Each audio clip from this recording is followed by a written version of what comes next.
Assalamualaikum warahmatullahi wabarakatuh. Hello everyone, bertemu kembali lagi bersama saya Miss G atau Ibu Gilang Zuhara Putri. Kali ini saya akan menjelaskan our chapter 2 atau KD 3.2 dalam pelajaran Bahasa dan Sastra Inggris kelas 11. Temanya adalah I have waited a long time. Bisa kalian lihat dari kalimat tersebut, maksudnya apa ya I have waited a long time? Ya, kita akan bicara tentang perfect tenses. Perfect tense. Kata perfect ini bukan maksudnya sama kayak di lagu Ed Sheeran ya. Perfect memang artinya sempurna. Tapi pada materi kali ini maksud perfect adalah telah selesai atau completed. Kalian akan menemukan kata-kata completed itu di penjelasan saya berikutnya. Dan sebagaimana materi grammar di bahasa Inggris, ada keterangan mengenai past, kemudian present, dan future. Hal ini sedikit berbeda dengan bahasa Indonesia. Jadi dalam bahasa Inggris ada perubahan kata kerja atau ada perubahan kalimat jika kalimat tersebut menyatakan sesuatu yang terjadi di masa lampau atau past, di masa saat ini atau present, maupun di masa yang akan datang atau future. Lihat di sebelah kanan, ada patterns atau ada rumus. Kita perhatikan bahwa semuanya menggunakan verb 3 atau sama dengan past participle. Bedanya adalah penggunaan kata bantu, yaitu di sini ada had, predicate-nya, kemudian have has, lalu will have. Cukup menghafal ini bagi yang suka rumus. Subjek seperti kita ketahui adalah he, she, it, Dewi, Ayu. Lalu kemudian, kenapa jadi berbeda Miss antara had, have has, dan will have? Mari kita lihat penjelasan pada masing-masing tense. Pada past perfect tense itu menjelaskan mengenai situasi di masa lampau yang terjadi sebelum situasi yang lain. Maka yang telah completed duluan dijelaskan dengan had verb 3. Sedangkan present perfect tense menjelaskan an action happening from the past up to the present.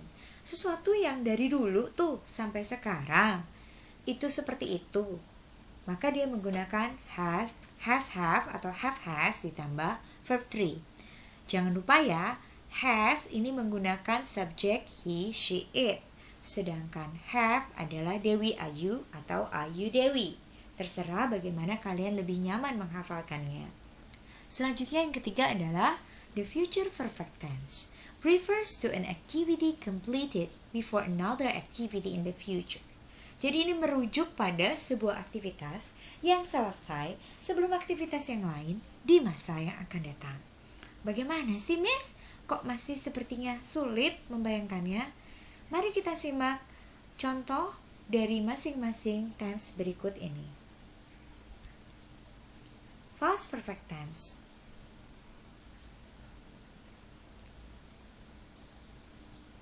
Ya, kita sudah bisa lihat kurvanya ya. Ini adalah kurva waktu. Ada past, present, and future. Untuk menyatakan bahwa suatu aksi telah selesai pada satu titik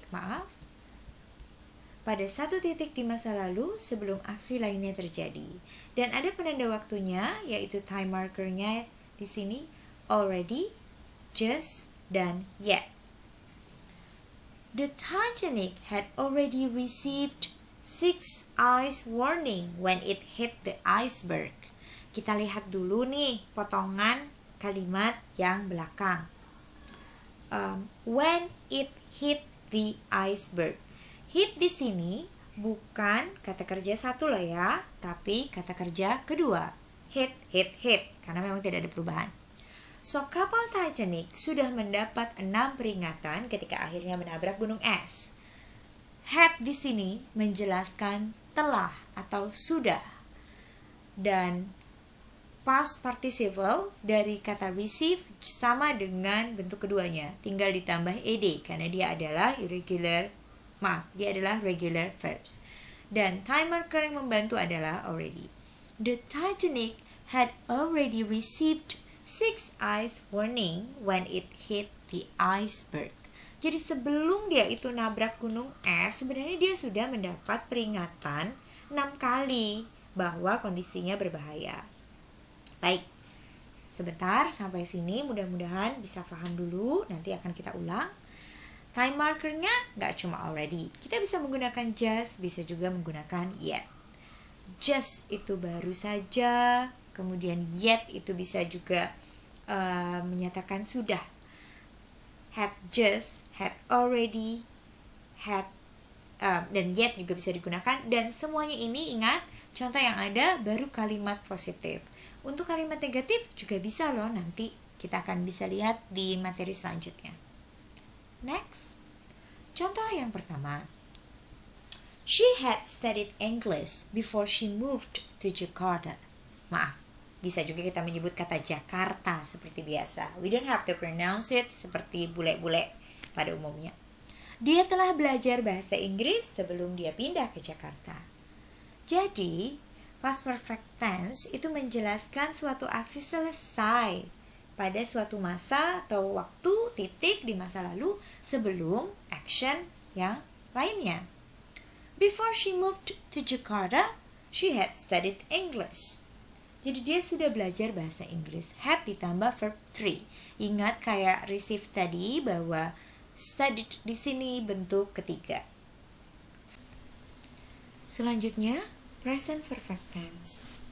Bisa kita lihat di timeline kurva ini bahwa garis gelombangnya bermula dari past sampai present. Itulah present perfect tense.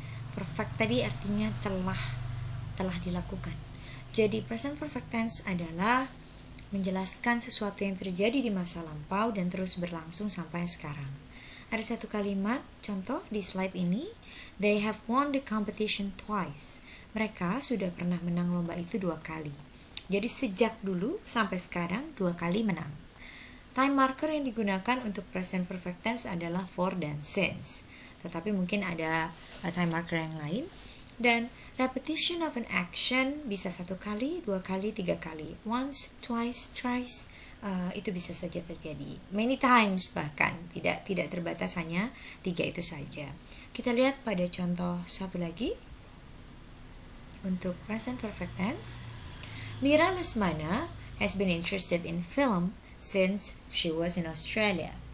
Mira Lesmana telah tertarik pada bidang perfilman sejak dia tinggal di Australia. Jadi di sebelah kanannya bisa kalian lihat bahwa kita pecah dulu. Has been interested itu menunjukkan pola has ditambah verb 3. Kemudian dan keterangan waktunya ada di bawah, ya. Has. Subject ditambah has ditambah past participle. Karena ini Mira Lesmana ini dihitung tunggal perempuan, maka dia menggunakan has dan verb 3-nya memberikan penjelasan. Lanjut pada bagian terakhir sebenarnya future perfect tense. Kita lihat kurvanya. Yang dimaksud future perfect tense adalah menggambarkan sesuatu yang akan selesai di masa yang akan datang in certain time atau pada waktu tertentu.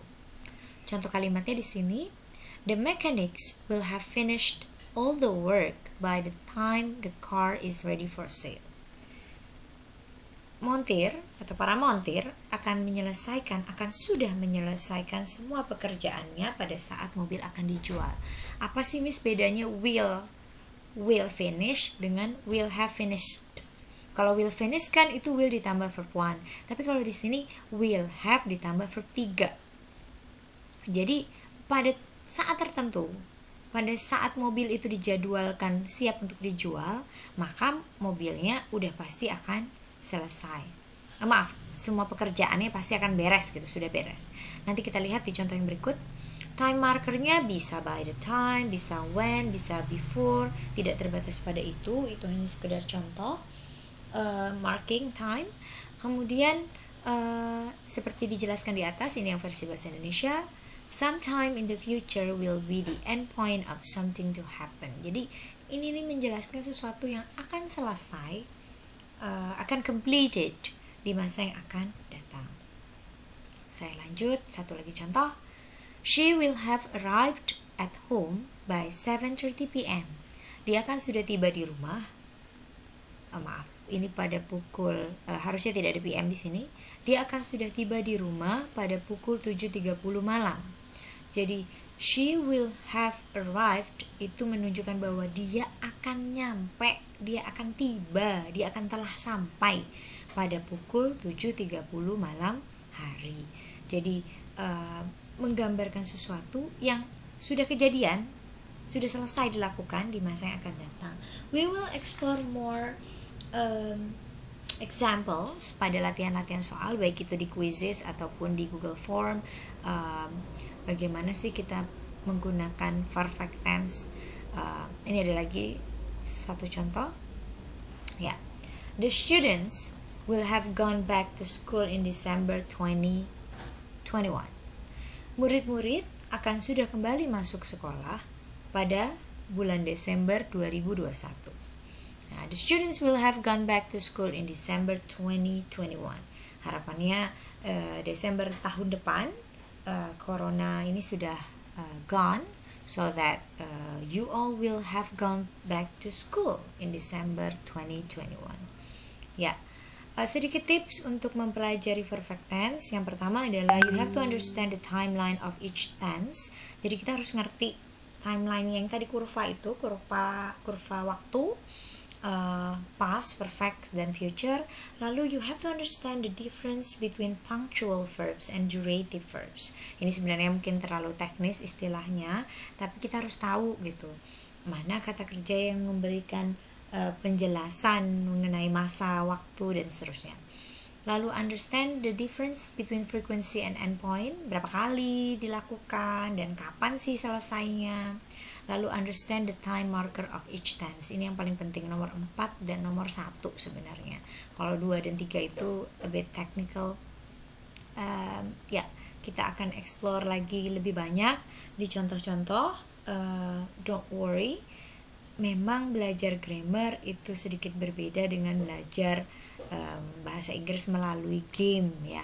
Kalau kita belajar tenses, tentu saja kita harus mengenali